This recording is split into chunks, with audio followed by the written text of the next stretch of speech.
This dish we prepared today was even used before the Second World War to reinforce the Swiss identity and the independence of Switzerland. Every regiment got a set of fondue dishes to get the spirit strong. We use cheese, which is a very well-known product in Switzerland. We choose here each one 200 grams, so 1/3, 1/3, 1/3. It's Appenzeller.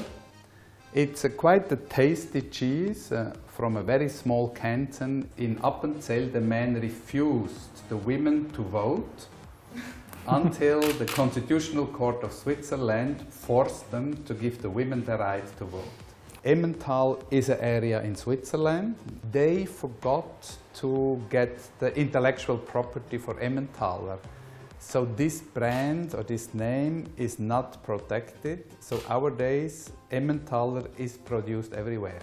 The third cheese we choose for the cooking today is this Gruyère. It's an area between the French and the German-speaking part of Switzerland. Other ingredients are very simple. It's a garlic. Then you add some lemon juice, muscat nut, and pepper and kirsch. This is schnapps made out of cherries.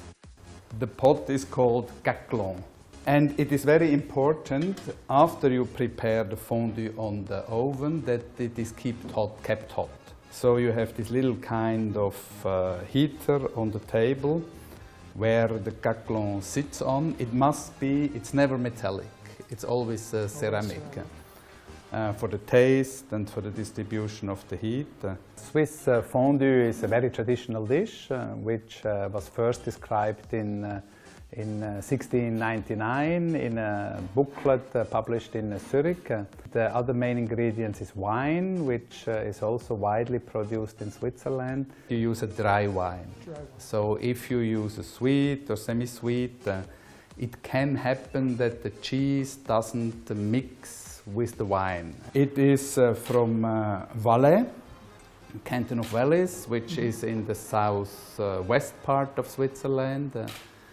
Very mountainous area, but with a very long sunshine tower, which is convenient for the wine. It's a traditional winter dish. As we could taste, it's quite substantial food. So traditionally people would serve it in the evening, in winter time.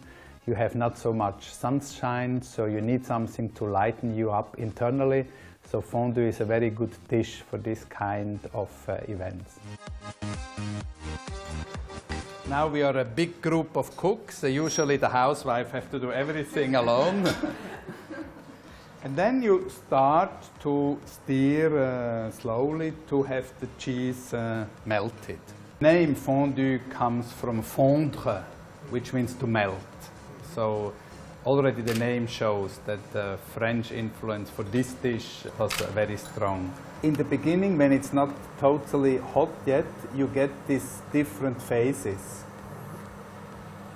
And if the fondue will be successful, then it will go into one phase, but it's not yet hot enough. I think the different recipes you have for fondue reflect also the federalism in Switzerland.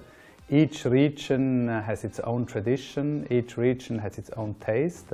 So the type of cheese you use and the type of wine varies from one region to the other. The newest trends in Switzerland are to be very health conscious in your diary, in your food. So bioproducts became very popular. The products where you know where they come from, not just anonymous products with unknown origin. The newest trend is even the so-called urban farming. That means that people living in big cities, about 2/3 of people in Switzerland, they live in cities or agglomeration, that they want to grow their own vegetable and fruits and salads in public areas, along the streets or in public squares. Achtung, it's hot on the table.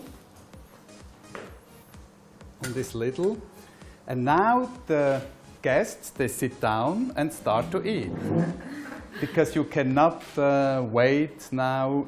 You use the bread, either a white bread or a dark bread, to dip in the cheese, in the fondue. You have special forks. They are long, because you go with it in the caclon. And there is a tradition, if a woman loses the bread in the fondue, she has to or can give a kiss to the man to her right. And if a man loses the bread, he has to pay a bottle of wine.